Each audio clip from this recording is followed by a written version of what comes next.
குடியரசுத் தலைவர் தேர்தல் வாக்குப்பதிவு தொடர்பாக புதுச்சேரி கள நிலவரத்தை வழங்குவதற்காக நமது செய்தியாளர் ரகுமான் இணைகிறார். அவரோடு பேசலாம். ரகுமான், குடியரசுத் தலைவர் தேர்தலுக்காக தற்போது வாக்களிக்க யாரெல்லாம் வந்திருக்கிறார்கள்?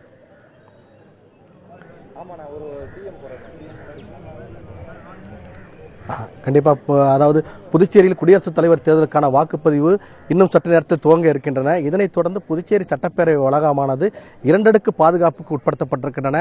புதுச்சேரியை சுற்றியிருக்கக்கூடிய அந்த சட்டமன்ற வளாகத்தை சுற்றியிருக்கக்கூடிய அனைத்து சாலைகளும் மூடப்பட்டிருக்கின்றன. மேலும் சட்டமன்ற வளாகம் முழுவதும் தேர்தல் துறையுடைய கட்டுப்பாட்டுக்கு வந்திருக்கின்றன. முதலமைச்சர் அலுவலகம் உள்ளிட்ட அனைத்து அமைச்சர்கள் அலுவலகங்களும் மூடப்பட்டிருக்கின்றன. தொடர்ந்து பாதுகாப்பு ஏற்பாடுகளும் தீவிரப்படுத்தப்பட்டிருக்கின்றன. புதுச்சேரி சட்டப்பேரவை பொறுத்தவரை 30 சட்டமன்ற உறுப்பினர்கள் இருக்கின்றார்கள். மாநிலங்களவை உறுப்பினர் ஒருவரும் மக்களவை உறுப்பினரும் ஒருவர் இருக்கின்றார்கள்.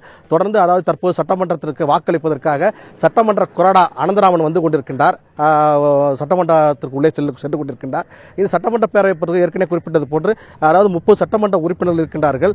இவர்களில் அதாவது ஆளும் காங்கிரஸ் கட்சி 15 அதனுடைய கூட்டணி கட்சியான திமுக 2 சுயேட்சை 1 ஆக 18 பேர் அதாவது காங்கிரஸ் வேட்பாளர் மீரா குமாருக்கு ஆதரவு அளித்திருக்கின்றார்கள். அதே போன்று பிரதான எதிர்க்கட்சியான என்ஆர் காங்கிரஸ் 8 பேர் இருக்கின்றார்கள். அதிமுக 4 இருக்கின்றன. ஆக 12 பேர் பாரதிய ஜனதா கட்சியுடைய வேட்பாளர் ராம்நாத் கோவிந்துக்கு ஆதரவு அளித்திருக்கின்றார்கள். இந்த நிலையை பார்க்கும்போது அதாவது எம்எல்ஏக்கள் நிலை என்று பொறுத்தவரை பார்க்கும்போது காங்கிரஸ் கட்சியை சார்ந்த எம்எல்ஏக்களுக்கு 288 வாக்குகள் இருக்கின்றன.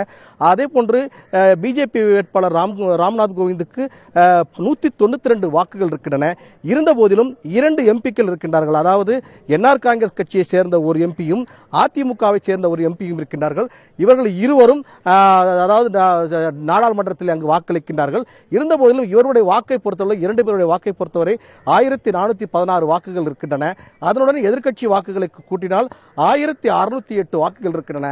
ஆகவே அதாவது புதுச்சேரியை பொறுத்தவரை ஆளும் காங்கிரஸ் அரசுக்கு இருக்கும் வாக்கை விட எதிர்க்கட்சிகளுக்கு இந்த வாக்கு அதிகமாக இருக்கின்றது.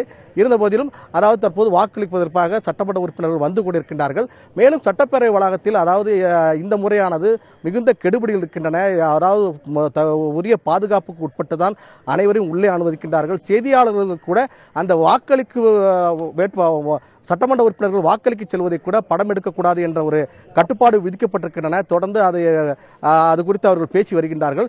இருந்த போதிலும் பாதுகாப்பு ஏற்பாடுகள் என்பது புதுச்சேரி பொறுத்த தீவிரப்படுத்தப்பட்டிருக்கின்றன. 10 மணிக்கு பிறகு அதாவது முதலமைச்சர் நாராயணசாமி மற்றும் அவருடைய சட்டமன்ற உறுப்பினர்கள் வர இருக்கின்றார்கள். மேலும் 30 சட்டமன்ற உறுப்பினர்கள் வாக்களிக்க இருப்பதால் இந்த சட்டமன்ற உறுப்பினர்களுடைய அதாவது வாக்களிப்பு அதாவது 1 மணிக்கு முன்பே அனைத்து வாக்குகளும் பதிவாகும் என்று எதிர்பார்க்கப்படுகின்றன. மேலும் இந்த வளாகத்தை பொறுத்தவரை இன்று அந்த வாக்களிப்பு முடிந்த பின்பு இந்த வாக்குப்பெட்டியானது இன்று மாலை சென்னை கொண்டு செல்லக்கூடும். சென்னையில் உள்ள வாக்குப்பெட்டியோடு இணைந்து அது டெல்லிக்கு கொண்டு செல்ல இருக்கின்றது. வசந்த்.